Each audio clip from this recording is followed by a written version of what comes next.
Good evening, Wamboos. Welcome to the Rockhounds Show. Often when people ask me what I do for a living, I tell them I make a living selling rocks. There's always a level of almost disbelief, especially when you look like this and you say you sell rocks for a living. And there's always a question about how do I get into it, and is there any money in it, and what the hell are you doing selling rocks? So I thought I'd take a moment here and just explain the whole thing as to how I got into rocks and grew and scaled the business to the point now we've got 6 full-time employees. God knows how much value of rocks we've got lying around. So that's going to take you on that journey with me of how I and why I got here. The story goes back, I guess you could say, to 1994, 1995, somewhere around there, when an ex-girlfriend of mine introduced me to a friend of hers by the name of Nick. And Nick was a rock dealer. He did mainly stuff out of Madagascar. Cheers. And he was mainly selling to the local South African market. He did have a couple of smaller international clients, but it's mostly local. Anyhow, the ex then became my ex, and Nick and I stayed good friends for a long time. Well, we were still good friends. And we were good drinking buddies, and there were lots of stories I won't share on camera. We had a good time, and at the time I was running a garden service. And you get through those little periods of time where the universe just throws everything in the kitchen sink at you. I had one of those periods. The clutch in my truck went. The company replaced it. That clutch went. They didn't replace it, saying it was abuse. I then had a whole lot of equipment starting off the back of the truck. I lost my biggest contract. It was just wake up every morning wondering what the hell's going to go wrong, thinking it's got to get better. It didn't. The house I was staying in, the guy who owned the house I was staying in went bankrupt, and the house got auctioned. I spoke to the new owners saying, trying to negotiate a rental period. And the answer was, we don't want to rush you or anything, but could you please be out by Monday because we want to start renovations. So really tough period of my life. And then my buddy Nick, he didn't stay far away, so he had a spare room. He let me stay there rent free. So I just started helping out with the rocks. Okay, not altogether altruistically. I just really enjoyed it, and that sort of progressed into a full-time job. So the first thing, myself and his sister, who was also with him at the time, convinced him to get an internet connection. He's a bloody caveman. The only reason he had a computer was to print out labels for the rocks. So we got him onto the internet, and then I gave myself a crash course, and I put up the first website. And within a week, I got my first $1,000 order, and naturally we're over the moon about that. It's not so easy these days. I mean, we were one of the first rock related websites up there. So this was, I guess, around 1996, 97, somewhere around there, and it just grew from there. Eventually the company moved down to a little town called Hermanus near Cape Town. I looked after things in Joburg for a while, but then I moved down there. I said I'd give it a year, see how I like it. In the meantime, I built that website up into the biggest in the country and one of the biggest in the world. They're still going strong. And after 3 years in this little town, I realized I'm not a small town kid. I had to come back to Joburg. It was literally one Sunday morning. Had a good session the night before, and I found myself waiting outside the pub in the morning, waiting for it to open, because there's sod all to do in these little towns. So I realized this place is turning me into an alcoholic. Staying right there outside the pub, I phoned my mom. I said, "Hey mom, get my old room ready, I'm on my way." The Monday morning I booked a truck, and a couple of days later I was out of there, and I set up by myself, and I was concentrating mainly on retail, not the wholesale as I'm doing now. I set up a couple of websites, one for fluorite, one for quartz crystals, one for malachite fluoride, quartz crystals. I can't remember what else. But running multiple websites is a hell of a lot of work. I'm managing it now because I've got a lot of staff, but at the time it was just me. And eventually I consolidated. I kept Absolute Quartz Crystals. Well, this is later. At that time, this was going well. But in the late 2000s, as you might remember, there was that great big economic crash, and that really knocked me. Suddenly people weren't buying, especially not at retail, and so I went and I hauled myself out in the corporate world, and I got a job doing search engine optimization. One of the skills I'd learned in creating other websites and my own websites. And there's something to be said for the security of earning a monthly paycheck. But it was killing me. I knew I had to get by myself again. Eventually, that company doesn't exist anymore. Suppose I can mention it. A company called Alltech Technology Concepts merged with another company called what were they? Alltech Autopage, a cellular company, and I just saw the writing on the wall. I was being micromanaged. I wasn't enjoying myself, so I handed in my resignation. I got my payout, the pension payout, fairly decent amount, and you'd think if I was sensible, I'd go start the rocks again. No. I decided to start farming snails. I'd heard that the common South African garden snail is one of the best eating snails in the world. And when you go to a restaurant, those rubbery bits of crap you get, they from probably Indonesia or something. They're canned, they're soaked in brine for months before you get. Well, I was selling a fresh product, well, freshly frozen, in the shell with butter, selling them to restaurants and pubs. All you have to do is put it under a grill, heat it up, ready to serve, and it was really good. Unfortunately, I hadn't done my research. Yeah, after spending a small fortune, I sold maybe 4, 5 dozen out of the millions of snails I had. And snails are difficult. When it rains, they are really quick. They escape artists. I was running around the garden in the dark, in the rain, trying to catch these things, and they disappeared. Nightmare. A couple of other jobs after that. The last job I had was with a terrible company. It also doesn't exist anymore. It's a local Chinese import company selling really low quality consumer goods and electronics. And I was employed as the head of digital, which is all good and well. But when nobody knows what the hell they're doing, I was given the task of basically being a spammer. That's all I was doing, is configuring servers to send out spam.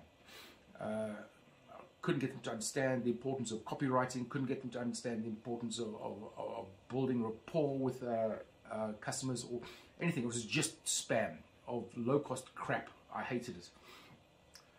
While I was doing that job, one of the local rock clubs had a show.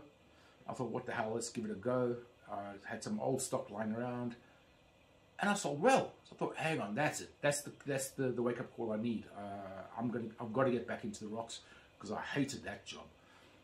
And I rebuilt my website, and I kept AbsoluteQuartzCrystals.com, because Absolute Quartz Crystals, quartz crystals being such a common term, but it's also so varied because there's so many different types of quartz crystals. It warrants having a website of its own. And then my other websites I amalgamated into Amazonite.com, so that all the other mineral specimens from everywhere else, Zambia, Zaire, Democratic Congo as it's called now, Malawi, South Africa, all over the place. They all go to Amazonite.com and all the email list and contacted people. Now I've been out of it for maybe 7, 8 years at this point. Sent out an email to all my old subscribers, and lo and behold, in one weekend, I did more in sales than what I was making at the job. So right, that was my wake-up call. I handed in my resignation, and yeah, with my last paycheck, such as it was, I started the business as it is now. The first real step up came when I started going to Booknote Hook and Orange River and all these places and sourcing myself, and instead of buying from other local dealers, because then I could set the price, because I was now becoming the wholesaler rather than a buyer and reseller. That went really well for a while, and then the next big step up came when I managed to get DHL as a courier. Everybody I spoke to told me, you will never get a DHL account, because at the time they refused to remove gemstones. I just kept on at it, saying, I'm not selling gemstones. These are crystals, they're mineral specimens, it's a different category, it's not the same thing. And eventually I got them on board, and got an account opened up with them. And because it's a website, I got an e-commerce account, which means that they were giving me really good rates for packages up to 2 kilograms. But after that, it got heavy, it got very expensive. So I had to go speak to my rep and had many meetings, because I'm selling rocks. A lot of these orders are going out are more than 2 kilograms. And they came to the party, and especially for America. I explained to them most of my customers are in the States, so they gave me some really good rates. I've got a personalized rate sheet with them, and just for fun, FedEx and DHL, both of them. Pick a number, say 50 kilos, and then phone them up and ask them how much it's going to cost. Do it the other way around. How much would it cost to send 50 kilos or 100 kilos from you to South Africa, and then compare it with the prices I get on my account. I'll put a link in the description. It's a dummy item. You can add 20 kilos, 50 kilos, whatever, to a dummy order, and the system will calculate you exactly what the shipping will be, just for fun, and we can see what a walk-in customer would get compared to my rate sheets, because they really, and I fought for it. I really fought hard, but I got really good rates from them. I tried with FedEx, but at that time, the person I spoke to was really disinterested. I opened an account and said, right, there's some paperwork, you're on your own. And I didn't know how to get integrated to the website and all this and that and the other. And after a year or two, somebody phoned me up saying, hi, I'm from, or didn't phone me, it's an email. Hi, I'm from FedEx, and I'm the new customer representation person in this area. And I wrote back saying, look, I'm pretty pissed off with this company. If you're willing to come to the party and speak to me properly, we can do something. And she really did. She really did. In many cases, my FedEx prices are cheaper than my DHL prices. And I'm constantly in contact with both my reps at DHL and FedEx. So I can honestly say being able to ship fast and cheap from South Africa was really a big step for me to growing my business. But I had to really fight for that. Not everybody else gets these rates, and that was just through sheer bloody mindedness and fighting with them. And once they saw the volumes I was doing, I haven't had a price increase for about 2 years. When everybody else gets their new rate sheet, I say, well, you know, FedEx is doing this for me, or DHL is doing this for me, and they kind of let it go. So definitely that was a big step up in growing my business, was getting the fast, cheap shipping. Another big step up was moving away. I was using a lot of eBay, and eBay turned out to be an absolute nightmare. Non-paying bidders, people scamming you. They get the parcel, say it's not what they ordered, send it back, get the refund, and when you get the box back, there's just a pile of crap in there. It's not even what you sent to them. So I dropped eBay completely, concentrated on building up the websites, and started doing a lot more on social media. Kind of guess why I'm doing the YouTube thing now. Again, that's just getting social media, getting out there. And if you fancy rocks, check out my websites. They're in the all the links will be in the description. So yeah, that brought us up, and then now my staff has grown. I mean, when I started, if you watch my Facebook live stream sales, you'll know Ian. Ian started with me, and I was paying him less than $3 a day in South African currency, And there was a stage when I couldn't even afford to pay him that. So we've since grown quite nicely. The next step is I want to start doing the international shows. And I did start going to Tucson, and that was very good. Then I was booked for Denver, and then COVID hit. So that's kind of where we all are now, waiting for the COVID thing to blow over. So I've missed last year's Denver, Tucson this year. This year's Denver I'm not going to make. I've missed the French one this year. I want to do the Chinese show. I've got all these plans, but now it's all just sitting out COVID. And while I've got a bit of time on my hands, I'm starting up the YouTube channel. So keep watching this. Like, comment, subscribe. I am going to start with some subscriber-only specials in the very near future. Voucher codes and specials and discounts and all that kind of good stuff. But yeah, the channel's only going to grow. I am getting more comfortable with the editing process and with the camera and figuring out the technical aspects and keeping my voice lubricated. So yeah, that's our story so far. I'm definitely going to be doing this full-time into the future. I'm now not only looking after myself, I'm looking after my parents. I've got, as I say, 5 staff members, and we're doing well as a company. We're doing well. Obviously room for improvement, a room for growth, which we're going to go for. So the future is bright, and I'm intending doing a lot more the travel videos, the rock hounding, our mining, the buying videos all over the country. So yeah, stick around. I'm going to say cheerio, and don't forget to subscribe. Cheers.